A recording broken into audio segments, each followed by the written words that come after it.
Kawan TV1.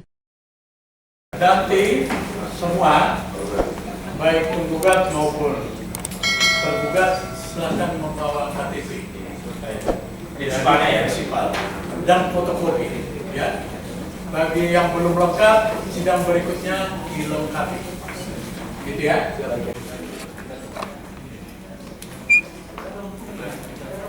Bismillahirrahmanirrahim. Assalamualaikum warahmatullahi wabarakatuh.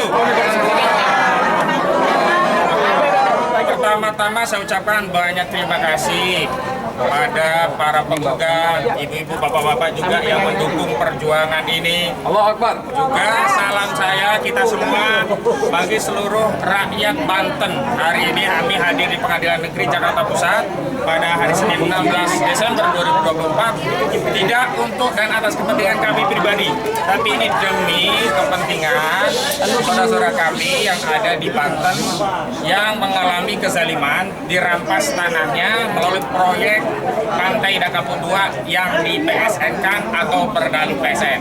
Nah, perlu kami info, kami tadi sudah bersidang untuk yang pertama kalinya. Biasa dalam sidang pertama itu ada pemeriksaan legalitas dari para pihak, baik penggugat maupun tergugat. Yang perlu kami sampaikan adalah pertama dari penggugat kita hadir semuanya. Nah, dari tergugat ternyata baru tergugat Mas Kota sama Surta Wijaya yang hadir. Yakni tergugat 6 sama 7 sama 8 ya. Ya, hadir kuasanya yang tadi mewakili Mas Kota dan Surta Wijaya. Sementara aguan tidak hadir gitu. Dan saya heran, alamat aguan pemilik Bos Agung Sedayu kok tukang pos gak bisa ketemu gitu loh. Kok bisa balik gitu. Saya malah khawatir jangan-jangan ada operasi agar surat itu balik dan aguan bisa keluar dari perkara ini. Ya, jadi nggak bisa begitu, aguan harus tetap diseret dalam perkara ini karena dia bertanggung jawab.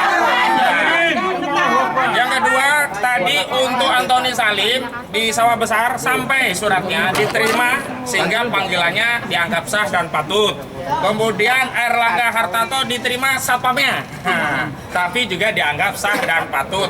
Kemudian untuk Kementerian Keuangan saya juga menyayangkan sebagai institusi negara, institusi pemerintah yang harusnya lebih taat hukum dan jaraknya nggak jauh dari sini, kewenangan pengadilan di Jakarta Pusat, kok tidak hadir?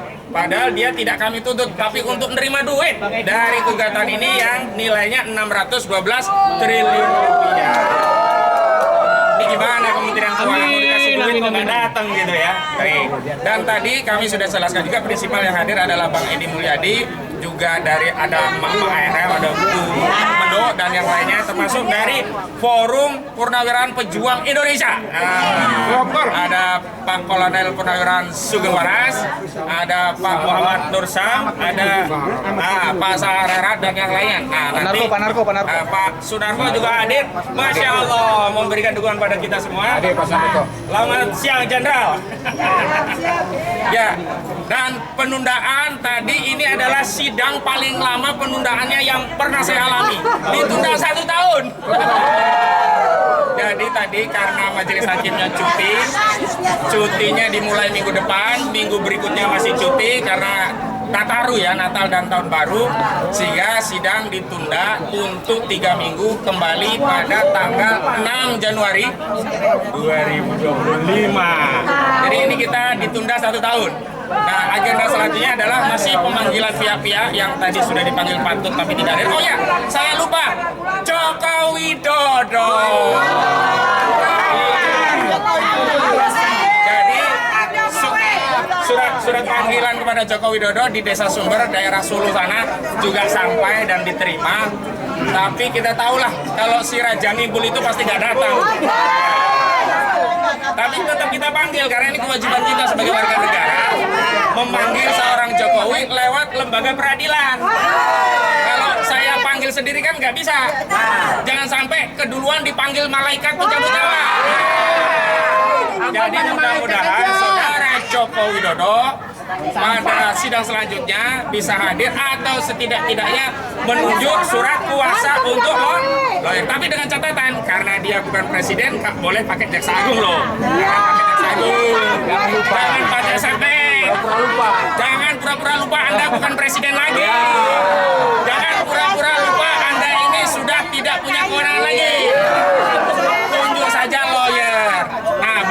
kita pengen tahu siapa sih lawyernya Jokowi? Siapa sih yang mau belain tukang bohong? Siapa yang mau belain yang memberikan fasilitas PSN yang merugikan dan menyengsarakan rakyat Banten? Karena kemarin kami ada musyawarah besar di Banten, di Aula Kecamatan Kontak. Semua warga Banten marah. Mereka tidak ridho tanahnya dirampas. Mereka marah karena proyek punya Aguan ini bikin cilaka. Bikin apa? Cilaka. Ada yang kecelakaan, ada yang meninggal, ada polusi, ada rumahnya jadi rusak rontok, ada ribut-ribut sehingga tidak bisa tenang, ada laut dipagari, ada jalan-jalan diuruk, ada rumah tanahnya diuruk, ada sungai diuruk, pantai dipagari, sampah menumpuk, tambak diurut, sawah tidak bisa ditanam, korban banjir dan yang lainnya. Jadi sekali lagi kita juga mau tahu siapa sih orang-orang yang saat ini mau pasang badan untuk membela orang-orang dolim ini.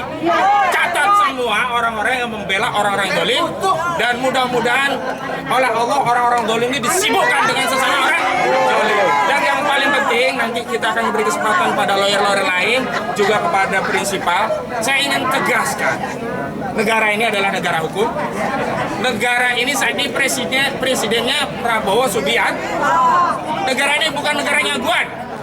Jadi sebenarnya mekanisme paling sederhana untuk menyerahkan surat panggilan kepada pihak tergugat jika tidak ditemukan itu bisa dititipkan kelurahan. Nah, kalau kelurahan mustahil gak kenal saudara Aguan. Republik ini siapa yang nggak tahu saudara Sugianto Kusuma alias Aguan? Apalagi setelah digugat rakyat, nama Aguan itu viral. Jadi pakai P ya, viral di mana-mana nama Aguan itu. Nggak mungkin gak ada yang tahu. Nah, tapi karena tadi diminta untuk melengkapi, kami akan melengkapi, mencari tahu alamatnya. Jadi kepada bapak-bapak, tadi kurangnya cuma nomor, tapi kami akan sounding bukan hanya nama, alamat kantornya. Kalau perlu kami carikan alamatnya rumahnya sendiri atau alamat rumahnya di Singapura. Kita kasih semua. Nah, biar dia tidak ngumpet lagi. Biar dia datang ke pengadilan untuk mempertanggungjawabkan proyek Pikua yang telah menyengsarakan rakyat. Demikian, Assalamualaikum warahmatullahi wabarakatuh.